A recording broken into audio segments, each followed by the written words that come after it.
Saudi নাগরিক সহ দেশটিতে বসবাসরত অভিবাসীদের সরকারের নিয়মাবলী মেনেই হজ করার নির্দেশ দিয়েছেন সৌদি উমরা ও হজ মন্ত্রণালয়। বিনা অনুমতি বা নিবন্ধন ছাড়া কেউ হজে অংশ নিলে জনপ্রতি 10,000 থেকে 50,000 রিয়াল জরিমানা সহ 6 মাসের জেল খাটতে হবে। এরই মধ্যে হজের সব প্রস্তুতি শেষ হয়েছে বলে জানান হজ কাউন্সিলর। মক্কা থেকে মোহাম্মদ ফিরোজের রিপোর্টে বিস্তারিত। মধ্যপ্রাচ্যের দেশ সৌদি আরবে হজের অধিকাংশ মুসল্লি বিভিন্ন মুসলিম রাষ্ট্রগুলো থেকে অংশ নেবেন। ইতিমধ্যে হজ যাত্রীদের হজ পারমিট ইস্যু করা এবং অনলাইনে আবেদন করার পর যাদের আবেদন গ্রহণযোগ্য হয়েছে তারাই হজে যাওয়ার সুযোগ পাবে বলে জানিয়েছেন সৌদি হজ ও ওমরা মন্ত্রণালয়।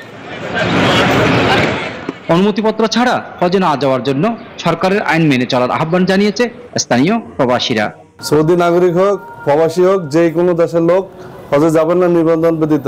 সৌদি সরকার যে নিয়মগুলা বলছে যে কোনো লোক যদি অনিয়মভাবে মক্কাতে যায় তাহলে তার 10,000 রিয়াল জরিমানা করবে।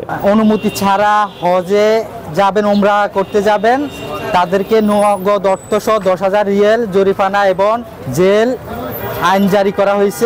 দেশটির নাগরিক সহ সকল প্রবাসীদের সরকারের দেওয়া নিয়ম কানুন মেনে হজে যেতে হবে। বিভিন্ন ক্যাটাগরিতে হজ করতে জনপ্রতি খরচ 9,000 থেকে 12,000 সৌদি রিয়াল। এরই মধ্যে হজের সব ধরনের প্রস্তুতি শেষ করেছে সৌদি সরকার, বাংলাদেশি সরকারি বেসরকারি প্রতিষ্ঠান। সার্বিক প্রস্তুতি আলহামদুলিল্লাহ ভালো। আমাদের 111 জন মেডিকেল টিমের সদস্য সহ আমাদের প্রায় 2 শতাধিক বিভিন্ন টিমের সদস্য সৌদি আরবে এসেছেন, তারা কাজ করছেন। আশা করছি যে এবছর হাজী সাহেবরা অত্যন্ত স্বাচ্ছন্দ্যভাবে হজ পালন করতে পারবেন।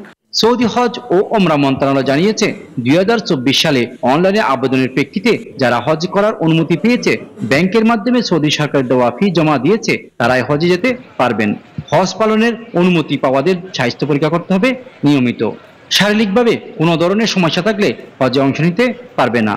অবৈধ পথ অবলম্বন করলে জরিমানা সহ জেল খাটতে হবে। মোহাম্মদ ফিরোজ, নিউজ 24, মক্কা, সৌদি আরব।